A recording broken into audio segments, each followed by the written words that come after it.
think about education in the 21st century, we need to understand fundamental ways in which the world has changed and ways in which we need to differently prepare our students.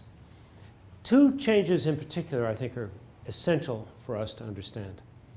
First of all, today, knowledge has become a commodity, growing exponentially, changing constantly on every internet-connected device, and it's free. It's like air. It's like water. So there's no longer a competitive advantage in knowing more than the person next to you, because they're going to Google it and figure it out just in time. Secondly, we've transitioned with stunning speed from the twilight of an industrial economy to the rise and fall of a knowledge economy. We don't have a knowledge economy anymore. Computers do all that. What we have now is an innovation economy. And you put these two ideas together, and what you come to understand is that the world simply no longer cares how much you know. No value added in knowing more than the person next to you, because Google knows everything. What the world cares about, what matters most, is not what you know, but what you can do with what you know. And that is a brand new and completely different education problem. What's striking to me is that in this new innovation economy, with the world no longer caring how much you know, more and more, many of our leading businesses are very distrustful of the credentials and the resumes that kids are using to try to get a job. I'll use a couple of examples. Google used to be famous or notorious, depending on your point of view, for only hiring kids from Ivy League schools with the highest test scores and GPAs. Hired a guy by the name of Laszlo Bock as Senior VP of People Operations, who, being a good Googler, relentlessly analyzed the data and discovered, quote, "These indices are worthless." His words, worthless. He went on to say that the skills you need to succeed in a competitive academic environment bear absolutely no relationship to the skills you need to succeed in an innovation economy. Google today doesn't ask for your transcript. They don't even care whether you have a BA. In fact, 15% of their new hires don't have a BA degree at all. And they don't ask for your test scores. They put you through a series of structured interviews where what they really want to know is what kinds of analytic problems you've tried to solve recently, and can you lead as well as follow, and can you learn from failure? And they're relying on those structured interviews and not a number to make their hiring decisions. So I thought, well, that's Google, that's Silicon Valley, they're all half crazy anyway. But then I got invited to speak by Deloitte to a group of business leaders in Southeast Asia, in Ho Chi Minh City last winter. Having lunch with the CEO, we're talking, she didn't know anything about Google, but she volunteered this idea. She said, we used to hire the best students from the best universities, but we don't do that anymore. What we do is look for good students and put them through a kind of boot camp to determine how well they solve problems collaboratively. Finally, a third story. A friend of mine is a highly successful startup CEO, started a biotech firm, which he just sold for $1 gazillion million, wants to do a startup based in Boston. She said she can't find recent college graduates to do what she needs. I said, what do you mean? She said, well, these kids from Harvard, from MIT, they want to know just, what they're supposed to do to get an A. They want to be told what to do. She said, I want young people who don't need to be told what to do, who can just go in and figure it out. Those are her words. Heck of a job description. So if you think about these three exams, if you will, as being the final exams for which we really must prepare our young people, meaning, their first job interviews, what do we need to do differently? One more final data point.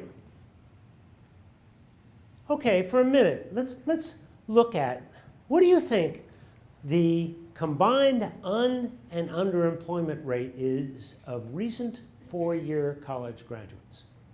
Anybody want to throw out a number? What do you guess? Four-year college graduates, been told, oh yeah, go to college. It's the ticket to the good life. Guaranteed of a job. What is the combined and underemployment rate of our most recent four-year college graduates? 20. Do I hear 40? I hear 50. 40, 53% is the number I've seen most recently. Some say it's actually much higher. And let me define an underemployed recent college graduate. Someone who is a BA Rista or a BA tender. Kids earning barely more than minimum wage in jobs that will not allow them to repay what is an average of $30,000 of college debt. College tuitions have risen 72% since 2000, while median family income has declined 10%. Unsustainable. More and more folks are saying, what's the ROI on college? And going to an Ivy League school is no guarantee that you're going to get a better job. Frankly, I'll get to this later, but you know, if I were you, I'd worry about what graduate school your kids are going to go to, because then it does matter where you go. But where it goes for undergrads, no competitive advantage. But back to the innovation economy, you know, a lot of people say, well, we're always been known as an innovative country, aren't we still?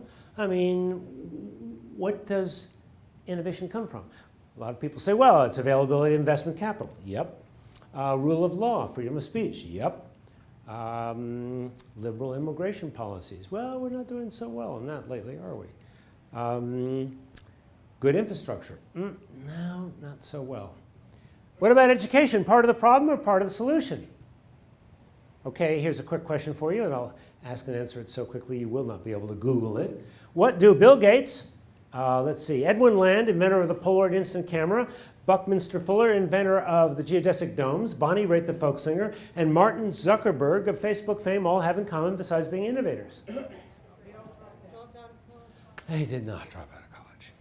They dropped out of Harvard, which is different. It's very different. I mean, Steve Jobs, he's an ordinary college dropout. So I've been really obsessed with this question of how do we develop the capabilities of many, many more of our young people to be the innovators that they want to be and that we need them to become. And I don't mean just innovation in high tech. Typically we think of innovation as tech. But there are two kinds of innovators I've learned. There are those who bring new possibilities to life. Think Steve Jobs. That's pretty rare. That's not common. And that's maybe more a matter of nature than nurture. But then there are those who are creative problem solvers, and that's just as important a field of innovation, who solve problems, all kinds of problems, creatively in all kinds of domains, beginning with how to create a sustainable planet, issues of health, education, energy, you name it. Not necessarily about tech. So I started interviewing a wide variety of young people in their 20s, all of whom were creative problem solvers, but from very different backgrounds. Some were in STEM, science, technology, engineering, math, some social entrepreneurs, some in the arts, some from poverty, some from privilege. Some had gone to Ivy League schools, some who were struggling to finish any kind of college. I wanted to try to understand what forces or influences had most shaped them in their development. I interviewed all their parents, see if I could discern patterns of parenting. I asked them about their education. And the first thing I learned, one of the most troubling things I learned, is that some of them had gone to very good colleges, Harvard, Stanford, MIT, Carnegie Mellon, Tulane, and they all said to a person, they had become creative problem solvers in spite of their schooling, not because of it. But I probed. I went further. I said, well, can you tell me about a teacher who's made a significant difference in your lives? Most could name at least one teacher, rarely more than two. And the grade range from those teachers was elementary school all the way to graduate school. So I went and interviewed all of those teachers and watched many of them teach. And I made what was for me the most stunning and troubling discovery of this whole inquiry. In every single case, the teachers who had made the greatest difference in the lives of these young innovators was an outlier, teaching in ways that were fundamentally different than his or her peers, yet remarkably similar to one another, I discovered. Then I spent time hanging out and observing in those few schools that really do teach innovation. The brand new MIT Media Lab, the brand new Olin College of Engineering, the Stanford D School, High Tech High, New Tech High, and then in the lower grades, Reggio Emilia classrooms, some Montessori classrooms, being nursery school on the campus of Stanford. And I found a pattern, remarkably similar. The teaching and learning that I saw across all of those schools and grade levels was remarkably similar and completely consistent with how my outlier teachers were also teaching.